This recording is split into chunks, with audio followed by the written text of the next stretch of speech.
Good evening, everyone.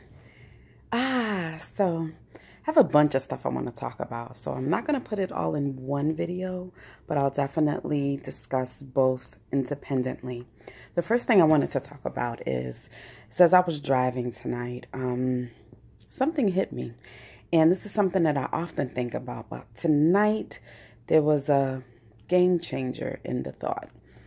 I've always thought of how badly someone who wants to lose weight, how badly that can impact them, to the point of some people literally being okay with dying to lose weight. So I think about that previously, always, in the sense of, God, what if, someone who's so desperate to lose weight, to be fit, to have a smaller shell, what is it that they're willing to do? Because I think about all the things that I've done in my efforts to lose weight. I've taken diuretics that made my urine blue. I've taken phentermine, which we all know there have been countless incidents of people who have taken phentermine and fen-phen who are not with us today. Just because of what it does for your heart rate, and it's just not healthy for you all the way around. I've taken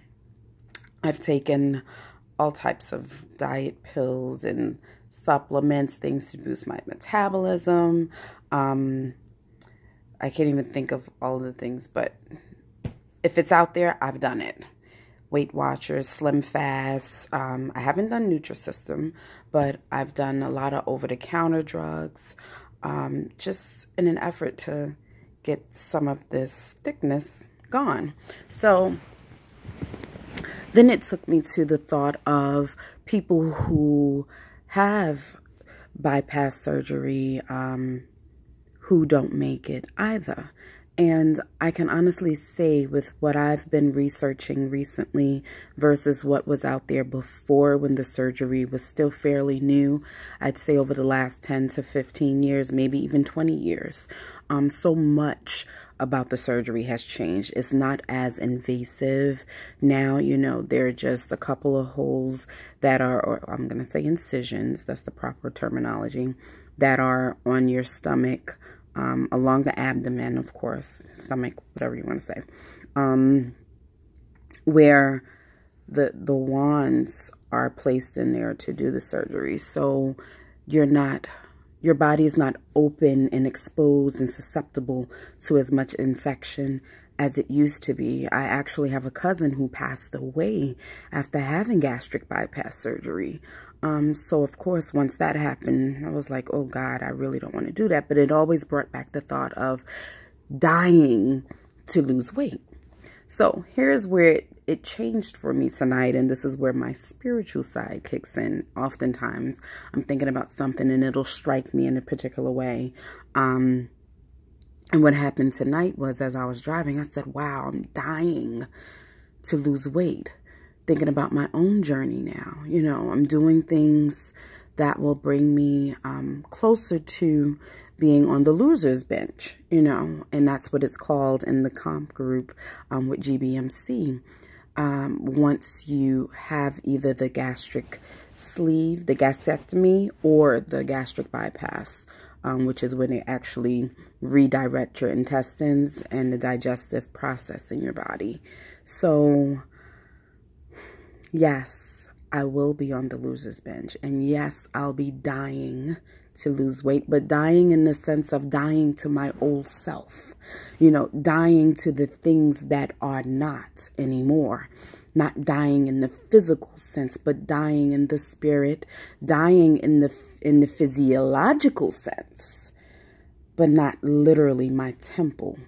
Dying to the things that don't serve me purpose, dying to places, people, and things that don't belong. This journey is going to take me in a direction where I'm going to have to die to my past, die to past thoughts, past emotions, things that would lead me to want to have food to be my boo.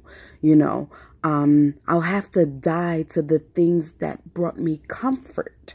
I'll have to die to what always fascinated me by way of food. You know, I'll have to die in the sense of leaving what's behind me where it is and taking on the new in order that I may walk in my renewed and restored self. So for me tonight, when I thought that as I was driving, I was like, whoa, Lord, what was that? Because that was just a whole nother thing for me. Because, you know, when you think about the word dying is so morbid and heavy. But when you think about it in the spiritual sense, you're disrobing. It's like taking your clothes off. I have layers on. It's like taking off the layers and becoming something new. It's like that wound that now has that new skin that's forming over what was a mess of a wound, down to the pink meat, you know, down to the flesh itself. But when I thought about it tonight, I was like, what? I got so excited because I know that the procedure is much safer than what it used to be. I know that this will be a second leash on life for me. I'm going into my 45th year of life.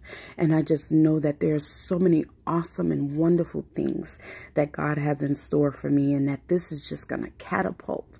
You know, it's going to be the segue for me to walk into the newness of my next 45 years. I'm claiming 45 more because the first 45 was just the learning curve. But the second half of this game is going to change the outcome. That's what I'm declaring and decreeing for my life with this change that's coming from my weight loss journey and everything that comes with it. You know, there was a time when I had to have people around me and surround myself with people, places, and things that never felt right. You know, you could try on something and it's not comfortable, but you squeeze yourself in it, trying to make it fit. I'm sure many of you can agree that you know what that feels like. But at the same time, you know that when you take that thing off, when you peel yourself up out of it, you're like, oh, God, I ain't never putting that back on. It was too uncomfortable. You know, I have this jacket that I just absolutely loved. And I knew that my arms are kind of thick. So it's like, this jacket is more like a straight jacket. This feels like a girdle, but on my arms. And I was still trying to squeeze in. And then one day I was just like, you know what? I'm not putting that jacket back on no more. It's just too much. I have to have the kids to help me get out of it. It was just too much. But that's what life ought to be like.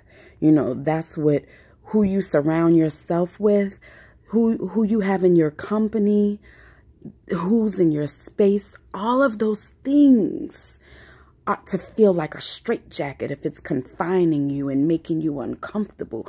You choose to be there. So I'm making a choice to walk into this new season of my life, this next 45, and just owning and knowing that everything that I've been through, everything that I've experienced up to this point has prepared me and equipped me to walk into this next half.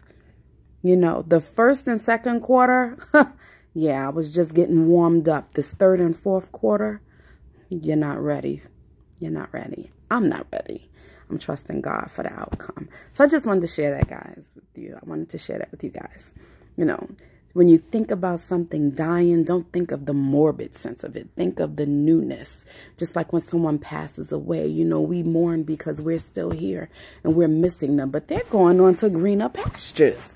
They don't have to worry about all the things that we deal with on a daily basis, you know. Their reward. The Bible speaks of it as a reward. From labor to reward. So that's how death should be perceived and received by us. So hope that helps someone. So if you're on a journey, whether it's a weight loss journey or any other journey, don't be afraid to die to what was. Shed it. Shed it, shred it, toss it, burn it, whatever you need to do to get over it and get moving to where you're going. Stay focused, stay determined, win intentionally, and help someone else by sowing into yourself. Love you. Bye-bye.